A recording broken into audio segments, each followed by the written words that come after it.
Hello, welcome back. We did try this once before, didn't we, Ben? Didn't quite work out the way we planned, but you know what? Sometimes we just needed a double dose of you, and that's what it is. So now we get to have another chance to talk to you and unpick your business and find out all about you and what you do. So yeah, really excited to have lovely Ben Kelly. You've attended our networking event before. You've been a part of our big nights in, not our big nights in. Sorry, that's where this is obviously going to be shown in, which I will share the link with you soon. But actually our small biz hangout group. And I'd love to get to know, well, I know about you, but I know everyone else would love to get to know more about you and what you do. So tell us a little bit about that. So, I'm Ben Kelly, and my business is BJK Entertainment Limited. So, I am disabled, typically in a wheelchair, which is why at the moment I'm in bed. I've got a bad leg, but I can still do what I do, even from the bed. And this is my little story, my little kind of backstory in a shortened version. So, I went to a school for the disabled, went through education, and ended up going to university, but left with nothing at all. So no qualifications apart from a BTEC national diploma and one GCSE in ICT at grade C. So I went throughout my education. I went to a college for the disabled as well. And they basically, I became I became the student the entertainment officer on the student union, and I was tasked with entertaining 200 students on a campus where nobody could get to town. It was £10 each way in a taxi back then. This is like 15 years ago. Mm. And a lot of the students needed one-to-one support uh, to to to do that, and there was not enough staff around. That you know what it's like. So I basically was tasked to entertain these students every Friday and Saturday night because it was a boarding college where people stayed. Now, what I did is I went to the principal, said, right, we need to put on discos every Friday and Saturday night. I need the budget to be able to put them on, which is at the time it was like 100 to £150 a night. She said no. So I'm an entertainment officer that can't do entertainment because I have no money. So I went back to her and said, okay, give me 3 months worth of the money. Mm. I will buy the equipment and I will be the DJ myself. And that's where I got the buzz to do what I do. Oh wow. I then charged every student £5 to get in, just like you would do at a nightclub. Okay, it's more expensive now, but in theory the same thing. Yeah. So they paid £5 every Friday, £5 every Saturday. Within 3 months, I gave the principal the money back and told her that we didn't need her Oh wow. because you know what, I've got a big venture in my head Mm. and it's working. The money made pays for the equipment, the upkeep of the equipment. Any subsequent money goes into the student union for subsequent events. Mm. I've made my own little business for the student union within the college. Oh wow. How old are you when that all started then? 21, 22. That's pretty business savvy at that age to think, Thank you. there's a gap in the market here. I'm going to create this, and else I don't need your money, adult. I am an adult now. Literally, it was that silly. It was like, oh yeah, it was back in 21. Um, so I went there in my late teens, early 20s because of my education. I was held behind. I was held back a few years because of the lack of teaching. Mm. So, which is why I went to college at such a late age, but it wasn't late as such. Yeah. So I did that, went to uni, failed at uni because of my ill health at the time, went back to my own house in Cheltenham, and while I was going through all my college and all this sort of stuff, I ended up in a care home for all abilities, and that care home, basically, I wanted to go and visit friends and go clubbing with friends and things, but it was harder to get there because again it was taxi journeys every Friday, every Saturday. Mm. So while I was there, I enrolled on something called the Prince's Trust Enterprise Scheme. Mm. Now, that with my skills of a DJ mixed with the business acumen that the Prince's Trust taught me, Mm.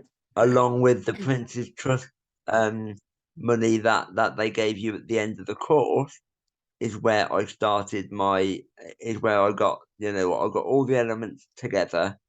Let's make this happen. You made a small business stud. That's what you were. You're like, oh yeah, So in a way, absolutely. So I built the structure of a business for the college to take forward. I have built the elements around what I need to set up as a DJ. So I started in 2013, and I called myself. I'm gonna skip the original name because it's a little bit naughty. I'm not going to say that just in case. Tell me after. But my name is Ben John Kelly.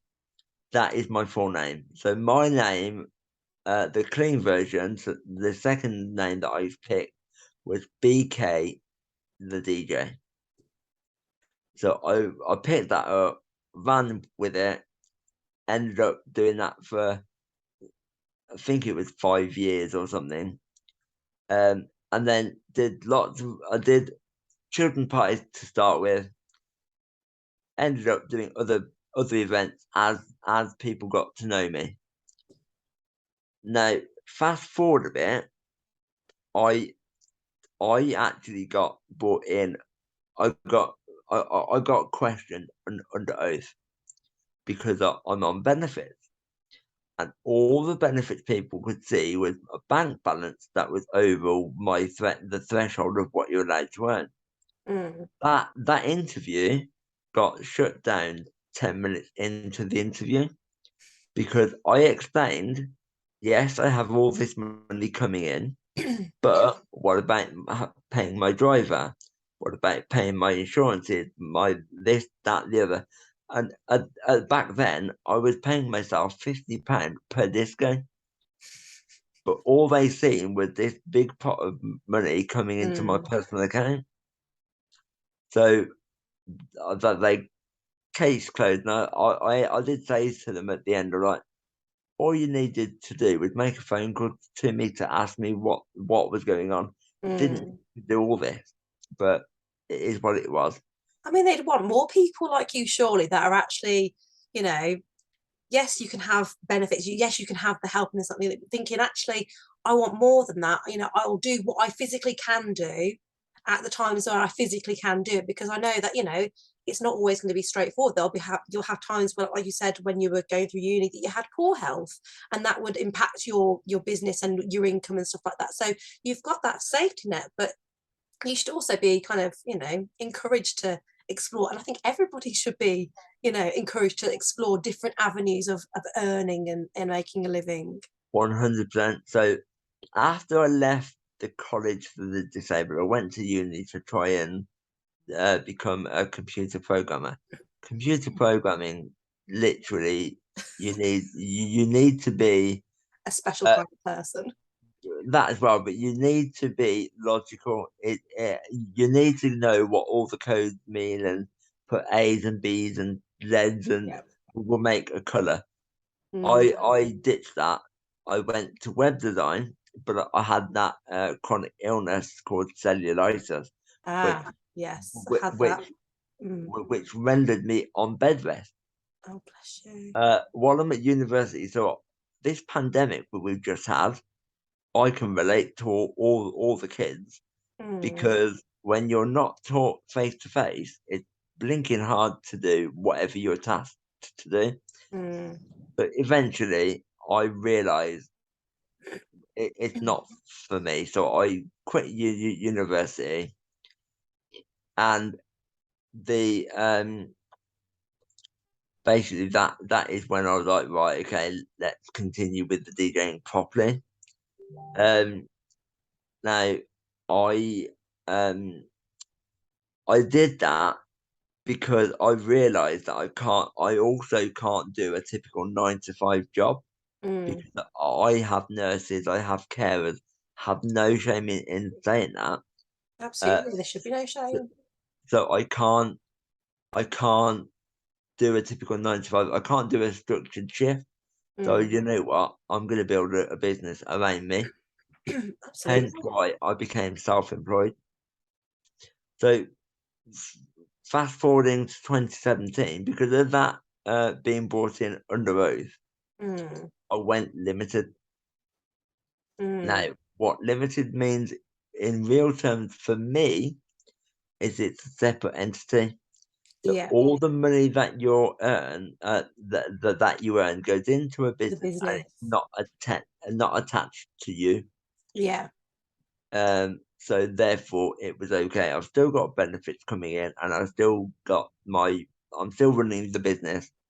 Everything's going into the business. It doesn't pay me a lot, so therefore I'm okay to do it. Yeah. But to me, it's more about making. It's actually more about making a successful company, Yeah. rather than becoming a millionaire, because that's not going to happen when you're a DJ. Trust me. No, I think the entertainment industry in itself is you either make it big out there in the Yeah, world and you like making it rain everywhere, or yeah, you just kind of make, well, I think from a lot of, because I had friends that were all actors, and they went to drama school, and they said basically, we're just like out of work actors, like we're baristas, we're this and that and the other, and sometimes occasionally we'll have the odd acting job type of thing. absolutely. So I went limited in 2017, and then the pandemic hit in 2020, um, and everyone went poo, and it all fell off the cliff. But I devised something called party in a box, which was everything in a box that you need to party at home in your government-approved social bubble, Very which clever. had a ring to it, so mom, dad, and kids could party at home. Typically aimed at the kids because they didn't want the kids to miss out on their party. Mm. But I did that. Then that died, because we were let in and we were let out, and we didn't know. I was It supposed was to. like was it to put your left arm in? It was Exactly that. It was like being at a kid's party. It really was. Um. Anyway, so that died. Pandemic opened up everything, and now where I'm at now, I'm a DJ from Staffordshire to Somerset myself. I've got a party box that I've revised but called it Party Box, and then theme it each box, because that's going to be a thing for if I can't get there. yeah. But there's also one other little thing that I haven't that I have also just started. I now can help you organise your entertainment for your special occasion anywhere in the country, because I've actually been going 9 years or so, and I've built up a lot of contacts, because throughout the pandemic I was networking, I was online, Zoom, etc., Mm. uh, building up my contacts. So now I have contacts anywhere in the UK. See, it's not what you know, it's who you know. It is who you know. And so I'm now doing that, and I'm now in bed, ill as such, but not. I can still do stuff. I just don't get out up much. I can now delegate. I have people to subcontract to Mm. and send out to do the parties for me. and that is a whistle-stop tour of who I am and what I do. And I know you've got other questions, but I just wanted to get my business Put it all journey. out there. Why not? Well, like I said, I mean, I didn't. It's quite interesting because the last time that we tried, I didn't know about how you started. So it was really interesting to kind of. I feel like I've learned something new, and I do like that. Well, you're very easy to talk to as well, so I try. I try. it's kind of easier to do it with somebody that actually listens. Oh, I'll take that. I'll take that. So obviously we kind of looked at the path, why you became a DJ, and there's how obviously with your disability, have you found that you've had like different opportunities than maybe other people have because you've kind of had to think outside the box a bit more? Yeah. That was Well, really, that was probably a really like not an open-ended question. Yes. yeah. I didn't get the question. I was like, Oh, I'm sorry, no. I just said, like, how have you found running your own business? Like, do you think that it's given you like different opportunities because of yes, your disability and this, that, and the other, kind of having to think outside the box? Do you think maybe was it an advantage maybe that you've had to kind of think, how can I make this work for me? I absolutely look at it as an advantage rather than people that would think, oh, that's a disadvantage. Yes, it is a disadvantage for all the obvious reasons. Mm, But had I not been disabled, in my opinion, I wouldn't have done a party box mm, because I'm actually in the vulnerable category. So I was actually told not to go out. So although nobody was allowed out for a certain time, I was told not to go out at all. mm, So I had to think on my feet, excuse the pun, um, that I was like, okay, I've got to do something from home now.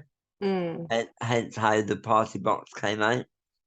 Then the world opened up again. I'm like, okay, let's look at this strategically. Party box is going, it died, but I can bring that back. I can send that anywhere in the UK. Yeah. I've built up all these contacts. Let's put them to use. So it's Let allowed you to think on your feet a lot more and kind of, sorry, again, mind the pun, but yeah. it's to think kind of, oh, what can I do to, and I think that's what's quite important with business, is that sometimes we're not always willing to change things because change is scary, and we kind of go, but I really want this to work, so we just keep flogging that dead horse and hoping that things change. But you seem quite able to adapt, and I suppose that's because you've had to adapt just in life in It general. throughout my life, I've almost been put up against the wall, and once you're up against the wall, you fight out. Absolutely. When, I don't fight out and square up to things and get really agitated. I just thought, right, how can I get around this? You put Mm. you put an obstacle in front of me, and I will get around it. And that's the thing you're saying about, the computer program, that wasn't for you and this, that, and the other. But, yeah, I mean, it takes a certain kind of brain to do that, but it also takes a certain type of brain to be self-employed, Yeah. to think about different things like that. And I think, like, my brother is a computer programmer, and he has to, he's self-employed and this, that, and the other. And I think it does take a different, because he's self-employed as a computer programmer, he has a very different brain than someone who's doing it just as part of their kind of, job type thing. So it Uh, is definitely, I mean, my brother's like, he's like a superhero. He just knows everything. You watch The Chase with him, he knows every answer. I'm always like, how am I related to you? Like, I can't even remember what I did yesterday. it, It's just it's almost crazy. like, yeah, you're not my brother. It is, it's crazy sometimes. So I had one question. I always like picking and seeing what happened. If you won the Euro Millions jackpot, Yeah, what would you be doing with that money? this is the easiest question going. Help my family with that. So depending on when you're watching this video, we've got something called a crisis out there, Mm, a cost of living crisis. Depending on when you're looking at this, um, everyone's in debt. I literally spread my money as much as I could over my family to get them all out of debt. Oh, It's that's as simple as that. nice. And then what I'd also do, if there's anything left over, because of the way that it's going at the moment, there isn't going to be. Yeah, it's the problem, isn't it? But had I got anything left over, I'd build a couple of houses and I would get into the property just to bring in passive income. Yes, like it's a good obviously depending on how properties do it, you know. Well, I suppose if you're getting rentals, like that's a good old business to get into. My dad's always watching Homes Under the Hammer and things like that, and Yes, he's absolutely. I would it's a love good to. business to get into. I would love to do something like that, but I'm just a DJ. Never just. Don't No, I you know. know? That's exactly what I wanted you to say there. I know I'm not just a DJ. But for that purpose, I can't afford it. Yeah. Um, but that kind of like leads on to me, what I'm doing now. Yes, I can organise DJs, but I can also get any kind of entertainment. So yes, I was a DJ when I started, but I've evolved so much into I do so much now than what I did when I first started. What would you say? Because I know you say you do lots of different events. What's your favourite type of event to do? I've got to say it's children's parties, Um, and it's because kids are so innocent. It's unbelievable. So I'm in a wheelchair, and some children are very shy and timid over a wheelchair, and they can't comprehend how to get or how you're in a wheelchair or why you're in a wheelchair. mm, So I will go to. I've got helpers setting up, so it's all being set up for me. Mom and dad are setting up the room, and I'm just there sitting next to the child, asking what they want and how they want their event to be and what their interests are. That they're not interested because they're too shy. That they're scared or almost. sort of that barrier, isn't it? It's trying to break it down. Exactly. So I've got a little bit of a game that I play with the child. This typically works between 5 and 7 ish, that kind of range. It will work for younger as well. But I I just get them to open up to me and a little bit, but by talking to them, I'm like, "Do you want to play a game?" The kind of thing. Mm. Where I asked them where mommy and daddy is. Then they're looking around like they're really interested. Mom and dad's not in the room because they've gone to the kitchen or whatever. I turn my wheelchair on. I get them to push the joystick, so I'm in the electric chair. Push the joystick forward, and it's on like high at the moment. And I go shooting forward. I'm like, "What have you done?" And they're in hysterics because they've done something what they perceive as naughty, Mm. and mom and dad haven't seen it, so they don't know where to put it was naughty to them. Yeah. I get them to do it again because it's a game. This time I make sure I go into a wall or into a chair or a table or something like that, and I'm like, "What have you done?" And they're in hysterics again because they've just done something even more naughty than the first time. Then I've got them like butter in my hand. They then are more warm to me. They then tell me what they want, how they want it, what games, what music, and everything else. Right at the end, the parents come to me and go, "Our child has historically not opened up to people that are in wheelchairs, etc., etc. Mm. How on earth have you managed to get my child to even speak to you?" And I was like, "It's simple." So I tell them the game that I play, and they're just dumbfounded. They're like, I cannot believe you've done that. Mm, But you've done that in such a nice way that they not now it will stay with them, and yeah. that is another thing that I want to do. Is I want to go into schools, etc., to tell my backstory. Yeah, normalize disability. So, It's like normalizing disability. Like, I'm no different than you. I've just got this, I'm like Professor Xavier here, I mean, he's cool. Everyone loves him. exactly that. Because if I go into schools, people are going to see me in a wheelchair, and they're not going to be scared of if they get any pupils coming into their class with a wheelchair.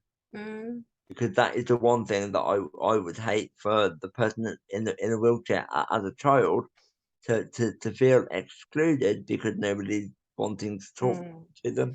And it's like giving them those opportunities, things that they can do together with other disabled children, like games that they can play that At is inclusive and things. And that's a really like beautiful idea to kind of bring into it as well, I think. 100%. Absolutely. I do have to wrap things up because I've got the school run in a sec. But So I I just was wanted to just going to say say, that. it's all right. I just wanted to say it was such a pleasure talking to you and actually getting to speak to you properly without kind of too much of worrying of what's going to happen and this, that, and the other. So it's nice to actually have an uninterrupted, no children coming in, barging in, like I And have no, had. and no nurses, no carers coming at unannounced times like they did last time. It's just one of those, isn't it? Sometimes these things happen. Uh, But I'd love to know, before I do go, is there a small business that you would like to give a shout out to? oh, this I have no idea. Gosh, you've caught me on the back foot there. I'm Uh, sorry. no, that's fine. Um, I'm gonna say I'm gonna use it as a collective. Okay. Other entertainers, and I say that because we've all had a really tough time this past. I'm gonna call it 3 years. Yeah, So all I've got to say is support your small businesses, entertainment, and absolutely. that's anything from bands, singers, DJs, magicians, bouncy castles, anything entertainment. Mm, It's just just use local. yeah, Yes, I have put myself out there to be nationwide, yeah, but if you can use local. So yeah, my subcontractors are going to be local to you. For example, yeah. I'm not gonna get somebody that lives near me in Bromsgrove to come to London because it's not viable. Mm, I'm gonna get one of my DJs in London to come and help you yeah. because it's more economical. Well, yeah. And it's better for the environment. It's better for the environment. So that's another thing you can add to your string to your bow is that you're also caring about the environment and your was it your footprint, your carbon footprint and all that stuff. I'm now eco-friendly because Natalie said. Absolutely. And if I say it, it is so. Well, thank Absolutely. you very much. Can I just add just Yeah. one thing that if people do need help entertainment, I don't necessarily charge all the time for the little bits and pieces. If you want to pick my brain, feel free to get in contact. And do you mind me sharing my email address? It's absolutely up to, I mean, I can let you know when this is going to go into the group and then you can pop all your details on the post that people can easily follow. But by all means, if you want to No, say thank it you. now. I just love offering something that I can offer for nothing. A chat costs absolutely nothing, in my opinion. So my email address is bkelly22001@hotmail.com, or you can find me on Facebook under Ben Kelly. And my business profile that's active at the moment is BJK Entertainment Limited. The whole word limited, not LTD, because my old page LTD actually is inactive. Okay. Well, thank you for that. And I'll see you soon. Bye. No problem. Bye.